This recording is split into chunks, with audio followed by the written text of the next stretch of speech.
18 डिसेंबर रोजी शासन निर्णयानुसार अल्पसंख्याक हक्क दिवस साजरा करण्याबाबत जिल्हाधिकारी धुळे यांना निवेदन सादर करण्यात आले। अल्पसंख्याक व्याख्येत समाविष्ट असलेल्या अल्पसंख्याक समूहातील नागरिक यांनी निवेदन सादर केले आहे की 18 डिसेंबर हा दिवस जागतिक अल्पसंख्याक दिवस म्हणून साजरा केला जातो। याच अनुषंगाने महाराष्ट्र शासनाने 18 डिसेंबर हा दिवस अल्पसंख्याक हक्क दिवस म्हणून साजरा करण्यात यावा असे निर्देश प्रत्येक जिल्हाधिकारी यांनी दिलेले आहेत। धुळे जिल्ह्यात सुद्धा अल्पसंख्याक हक्क दिवस साजरा करण्यात यावा अशी मागणी निवेदनातून करण्यात आली आहे। निवेदनावर ॲडव्होकेट जुबेर शेख, शेख मोहम्मद जेद, शकील खाटिक, ॲडव्होकेट राहुल वाघ, निसार शेख, जोसेफ मलबारी, ॲडव्होकेट इम्रान शेख निवेदन देताना आदी उपस्थित होते।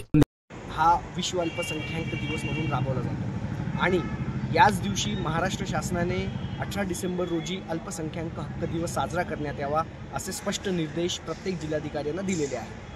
परंतु मागील कित्येक वर्षापासून धुळ्यात अल्पसंख्याक हक्क दिवस साजरा झालेला नाही। आम्ही सर्व अल्पसंख्याक हक्क अभियान याचे पदाधिकारी आज माननीय जिल्हाधिकाऱ्यांना निवेदन देत आहोत की तुम्ही 18 डिसेंबर रोजी अल्पसंख्याक हक्क दिवस साजरा करा।